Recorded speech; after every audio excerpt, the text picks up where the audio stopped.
Hello and welcome to the 56th gathering of the Adventure Party on this, the 4th of September. I'm your party leader, Brad Ludwig. We ask that you peace tie your swords, holster your blasters, and make sure you write text for the damn intro. God, I did it again, Glenn. I focused on everything else, and I forgot that. We'll just pretend that I put something kind of witty or kind of funny there. And banter. Smart talk. You're all too kind. Academy Award-winning performance. I worked really hard on that. It was brilliant. You humor me so well. I love you all. Our guests tonight are Kat Lemmer, Gretchen Wolfmeyer, who has been on the show before. Dawn, oh my God, I rarely ever say your last name, and I just blew it. And it's Dawn Schrader, and for the love of God, you think I would have remembered that? Only known her like 30 years. Yeah, Know. it's Dawn. Hi, Dawn. Now she's not even going to talk to you. Well, I get that a lot. And Jessica Benton is rounding up our group here of folks. Now, this is the biggest number of guests that we've ever had on the show, and there's a reason for this. We wanted to discuss women in gaming, and more specifically, this topic kind of came up from a previous episode, I think it was 35, where Glenn and I had talked about miniatures. And we talked about miniatures when they were actually metal back in the day, back in my day. And if you had a female miniature, it was, Red Sonja, or it was a magician in harem garb. It was very, very sexualized, and didn't really seem to be very welcoming to having women game. And it really kind of drove home the point, at least early on, at least to me, that it was more of a male-dominated activity. Now, as time has gone on, I would like to think that we've progressed as a people and have kind of toned that down and made things more inclusive and more equal. But I'm a guy, and I would not know. And so we decided to have a group of friends, people that I've gamed with for quite some time, and who happen to be female, who can actually set the record straight and let us know if things have changed in the time that they have started. And the majority of you guys have gamed for a number of years. I would say in the decades, maybe 1-2 decades. Dawn is the only wild card in that equation. How long have you gamed, Dawn? Well, I started gaming back in the 80s. There we go. Okay. Say no more. So it's been at least a couple.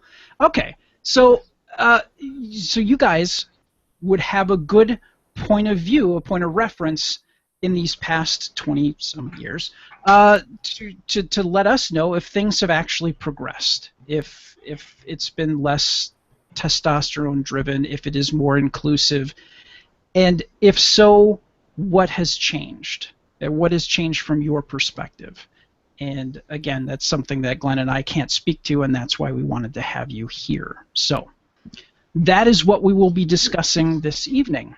But before we do that, I should also introduce Glenn, who is happily painting away. Are you working on your miniatures again, Glenn? Of course, because I have hundreds and hundreds to catch up on. Yes, you do.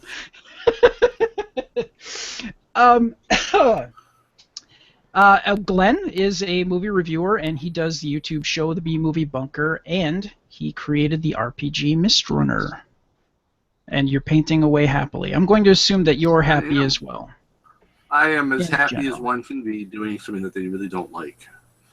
Yes, you hate painting miniatures with the burning passion of 1,000 suns. Yes, but I love the end result because then I get to play with them. So painful yet necessary. yes, Such is life. All right. we are going to start off with your review, Glenn, and it looks like you have an interesting game that I already want to buy. All right, you people, sit tight, hold the fort, and keep the home fires burning. If we're not back by dawn, call the president. Legendary Encounters Big Trouble in Little China. This is the first game made off the Big Trouble in Little China film. Artistic genius masterpiece that it is. It is brought to us by Upper Deck. It is another of their Legendary series. They started with their Legendary Marvel series. Then they did Legendary Aliens and Predator and Firefly. Came out this year as well. And then this one. And I had to buy it just solely based on what it's based off of, because I am a giant Big Trouble in Little China fan. Because I've always viewed myself as a bit... I like to think of myself as a leading character, but I'm really kind of a goofy sidekick, which is what Jack Burton is in the movie too. He really is the sidekick. He's not the hero. And this game lets you get to play as all these people. It's 2 to 5 players. It's brought to us by Rob Heinzu, who also did Epic Spell Wars, the Battle Wizards, which is another awesome game, which I should talk about at some point. But in this one, you get to basically be the characters from the movie Big Trouble in Little China.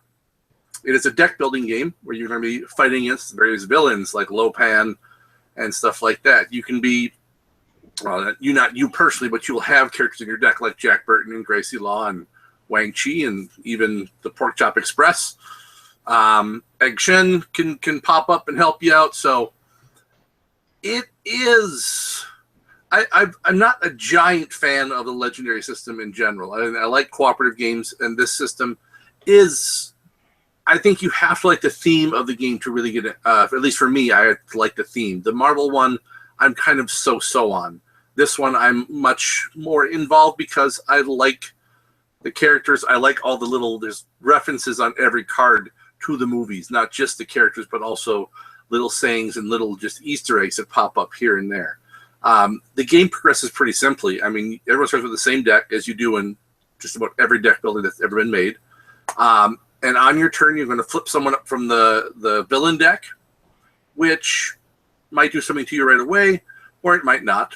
And then once you do that, you can expose your hand, and you can either buy more cards into your deck, or you can fight the various villains and underlings and henchmen that have popped up on the streets, including, you got Chinatown and stuff like that.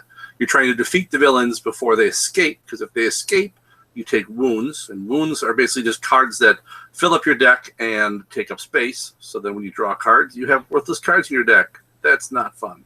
And then you have a big boss, basically your mastermind, one of which can be Lopan, though I haven't beaten Lopan yet. And you can fight him, and if you fight him enough times, you win the game. And it is cooperative, but there is an overall winner, because every villain you defeat goes into your little victory pile. And they're all worth different victory points depending on who you beat. You can also rescue innocent bystanders for extra points. That's always good, because, in all these movies, normal people are completely useless, and they really do nothing but slow the hero down and get in the way. That's just how these movies are.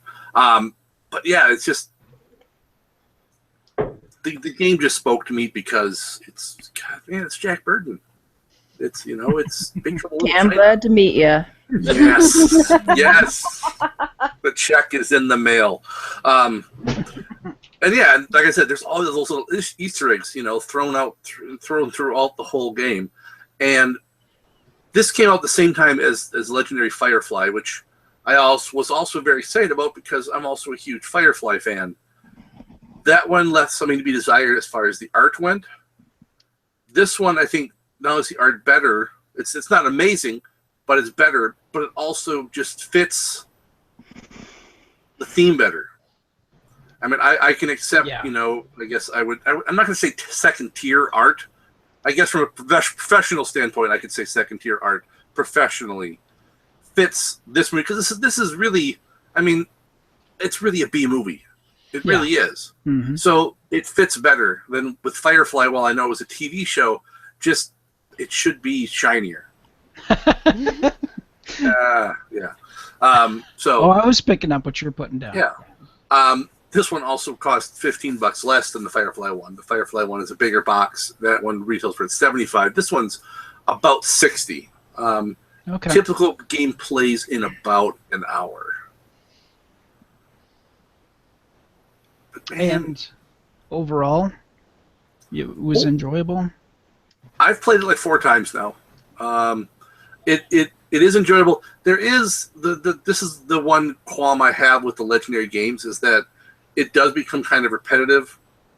And I feel this way about there's a fair number of deck builders that are this way. I mean, you can change up your mastermind, basically your big bad guy that you fight, but there's only a few that you have to fight. Sure. And the villains in the big villain deck, you can change them out a little bit, but for the most part, you're going to see every card within 2 or 3 plays of the game. Yeah. So, like I said, it becomes a little bit repetitive after a while. So this is one that I got mostly for the theme, just because I love the movie, and I love the whole mystical arts in modern time types thing. It's just always been something I've liked, urban fantasy and kung fu and all that type of stuff. And this mishmashes that all together and just like, here you go, have something that that you really want as someone who was I was 12 when this movie came out or whatever, and for me this was everything that this was what China was. It was just nothing but people doing magic and kicking people. That's all China was when I was 12 years old. It's not even set in China. No, but China is here, Mr. Burton. China is here. I don't even know what that means. Exactly. It is such a wonderful movie, and I don't know about you guys, but when it's on, I have to stop and just watch. It's just one of those things. It's very fun, even if not accurate. No, it is not accurate, but it's still fun. And like I said, I do like the fact that you've got Jack Burton as he's the only white dude in it, and then it's all Chinese actors. I mean, there's Gracie Law, but she's a white woman, not a white dude. So you only got really.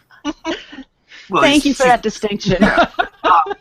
So I just like the fact that it's a little different than the typical movie like this, where it's here's the Chinese and they have a problem, or insert any race of people that isn't a Western white dude, and who will save us? White dude will save us and do things that we've been doing for 10,000 years, and he'll do it better somehow. And Jack Burton doesn't really do it better. No, he doesn't. He bumbles his way through the whole movie. Yeah. I mean, yes, he does. Yeah. He does kill Lopan at the end, but the only reason he's even there is because of everything that Edge and Wang did.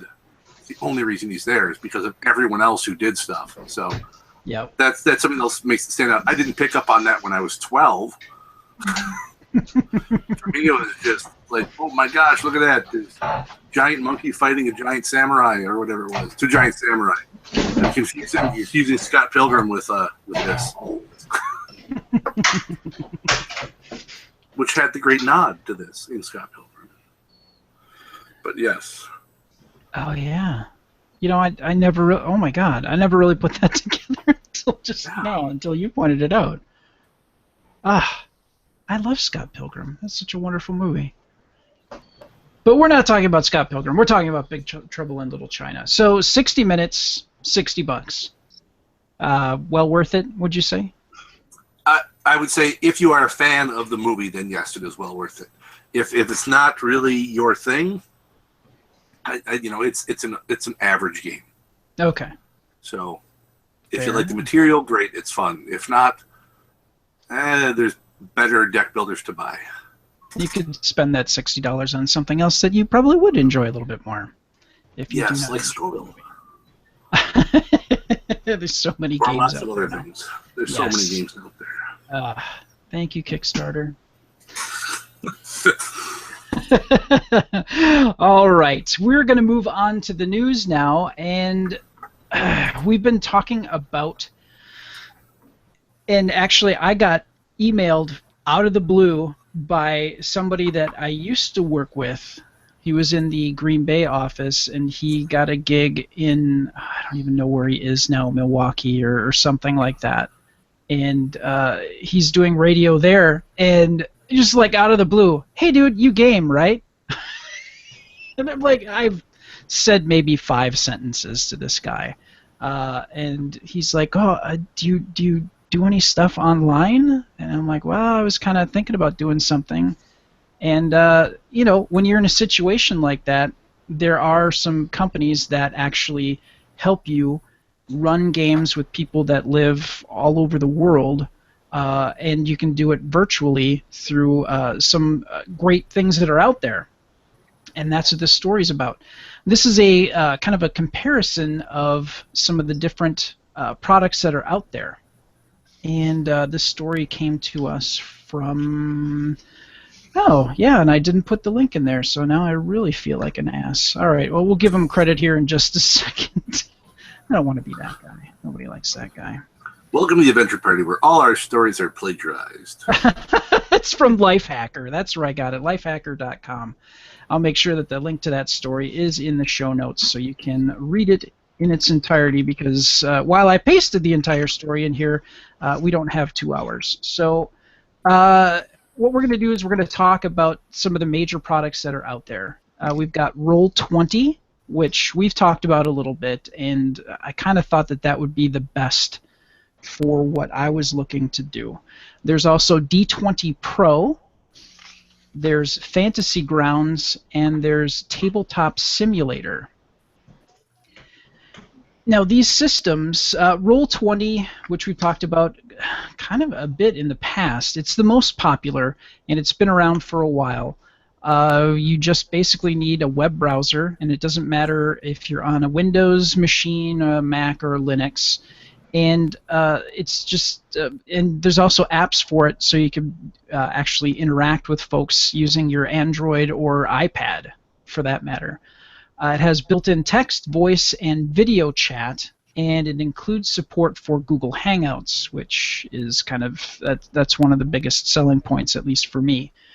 And it offers digital character sheets for D&D, for Fate, for Shadowrun, and other things. So you can create your characters digitally and have it on the cloud for for the game master to be able to look at, and you as a character to be able to look at your sheet and not, you know, maybe lose your paper sheet, which that's never happened to any of us in the past.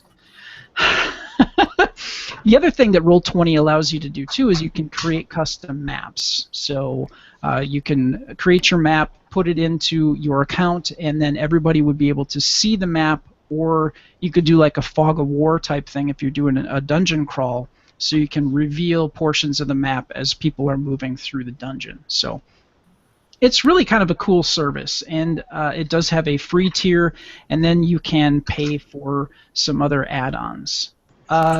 Let's see, D20 Pro.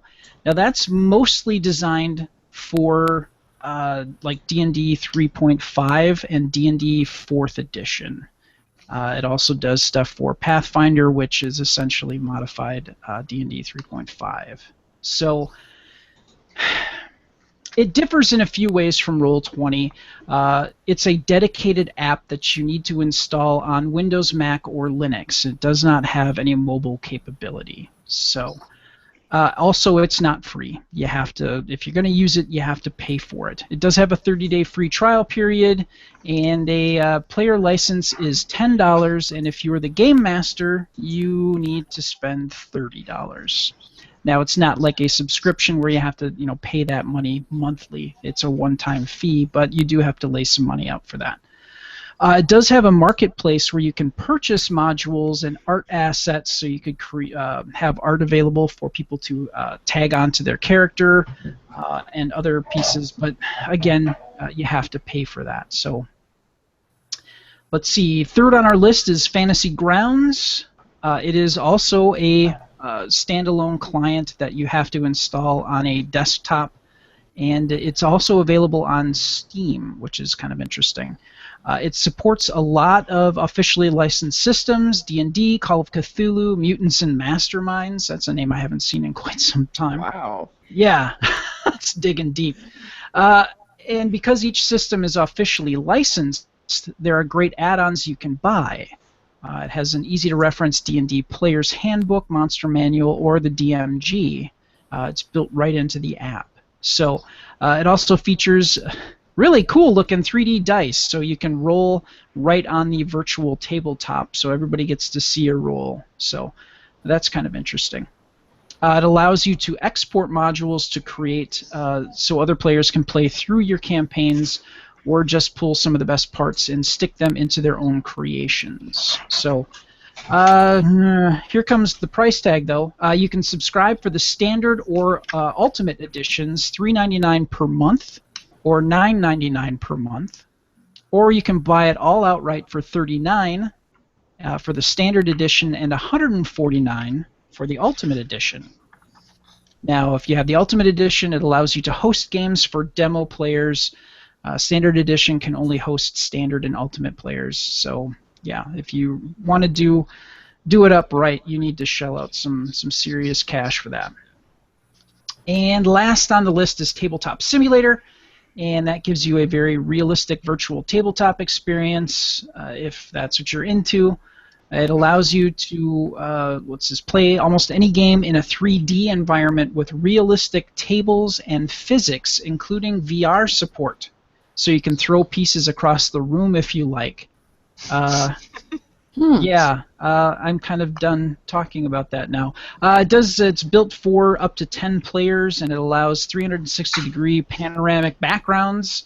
You can use to change up the lighting and the atmosphere, and that is $19.99 on Windows or Mac. So that is exclusively a desktop environment.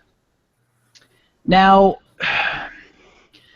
if you want to do this upright, you have to be able to talk to everybody. Now, Roll-D20 has that included because it does what we're doing right now. It uses Google Hangouts. So it's pretty easy to deal with in that regard. Now, there are some that you can use Skype as well, or Google Hangouts, or you can find something else. But I don't know.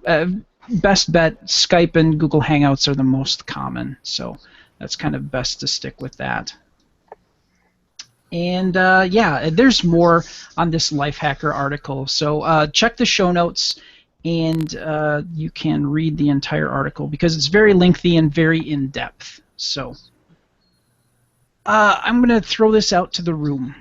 If we were in a situation where we decided to run a game and everybody lives in different locations here, which is part of the reason why we're doing this on Google Hangouts right now, would you be interested in using a system like this?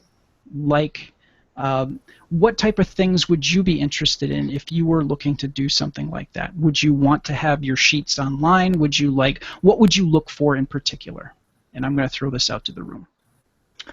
Well, I think it's a great idea to have everything located in one place. Yeah. You know, you can come back to it. We all know where it is. I'm presuming like you can upload some files, keep some notes. I think that's lovely. Okay. My other thought is ease of use, just making sure that, if we're using something like Skype or Google Hangouts, that it's just easy for everybody to get on and get into what we're working on so we can actually play and have fun. We've talked about it, Glenn, when we were at Gen Con, we talked about D20 and using D20 for those of us that live far away and maybe starting a campaign that way, but we've not started yet. We have not. Yeah, and that's one of the big things, what you guys are talking about here.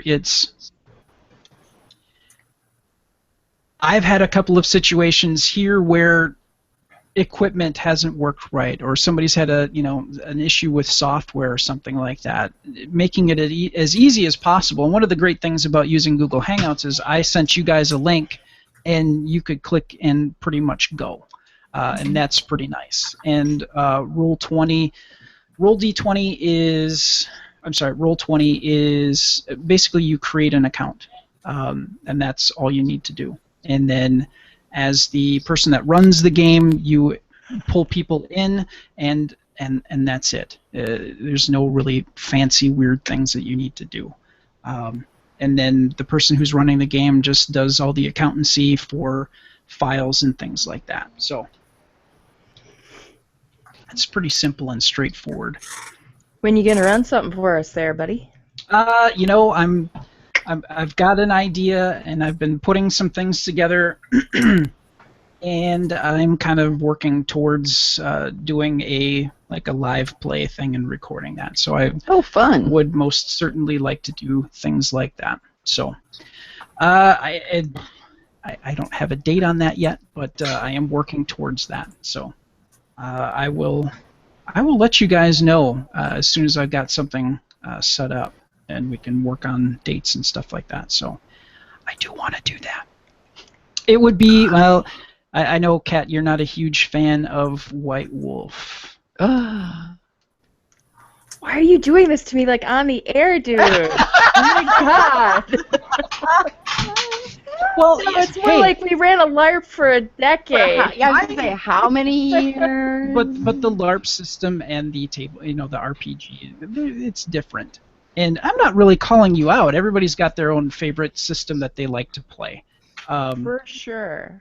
Absolutely. And part of it, and Jess has kind of played in this system. Jesus, I ran it originally in 2000, 99? Which Dirgewood?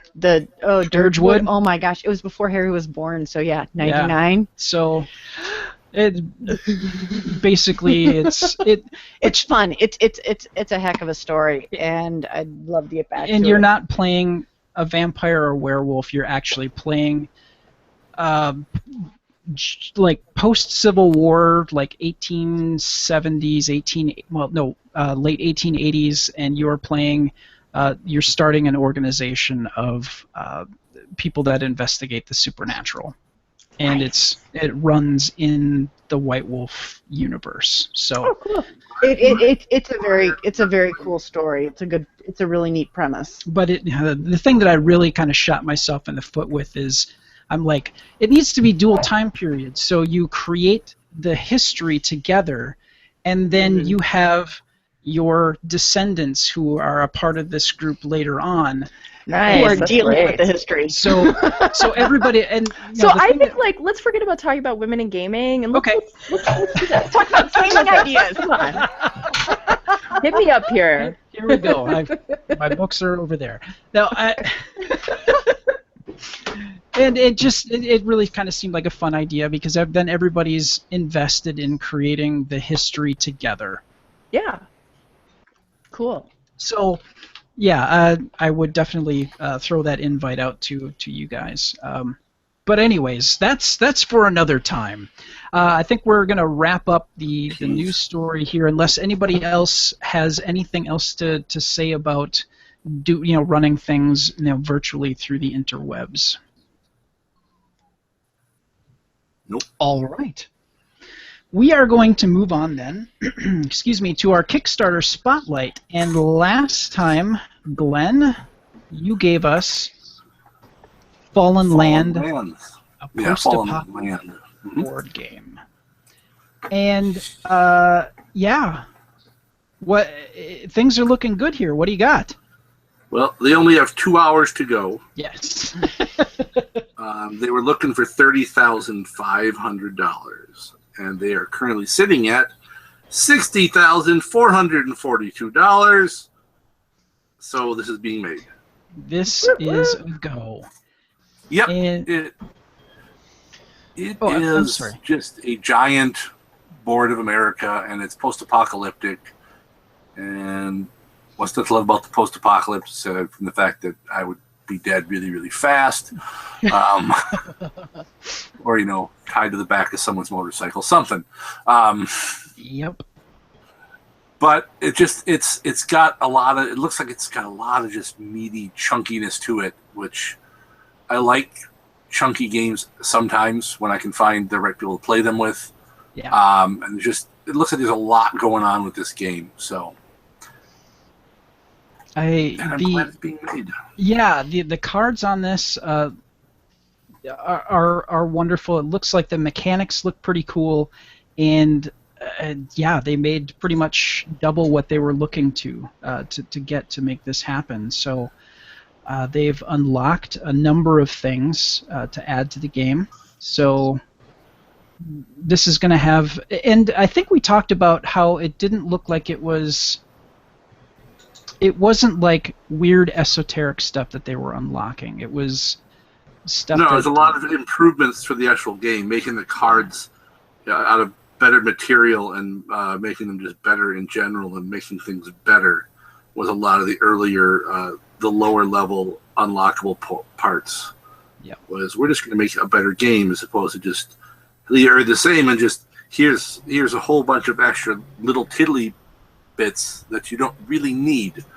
Instead, we're just going to make everything that we already have better. Yeah. But they managed to unlock some different terrain, some different action cards and things like that. So while they improved the game as best they could and kind of went, well, okay, now what are we going to do? But they had a plan for it, and yeah, things are looking pretty good. And that game, again, is Fallin Land, a post-apocalyptic board game.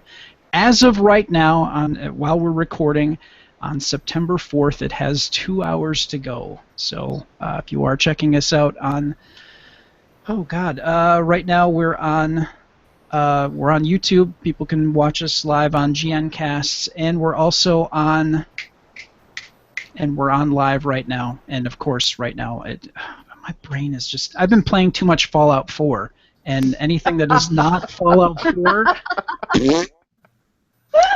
if it's not Fallout 4, I'm sorry. Prepare for the apocalypse. Yeah, well,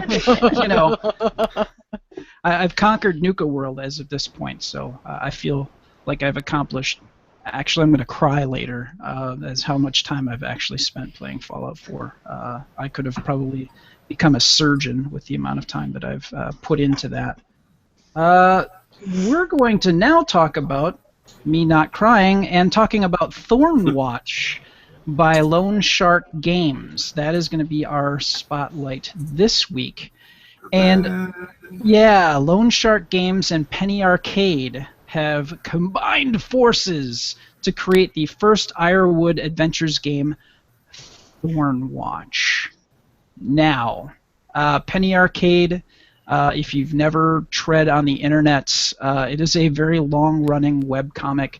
They're the guys that have created the PAX conventions that basically they do charity for children's organizations and help kids that excuse me, that really need some sunshine in their lives. And their artwork is wonderful. Their storytelling in their comics are wonderful. And now they've created a game. And what Ironwood Adventures is, it's the culmination of years of creative effort between Penny Arcade, Lone Shark, and their fans. This Kickstarter is for Thornwatch, the first of 3 expandable games in the Ironwood Adventures line.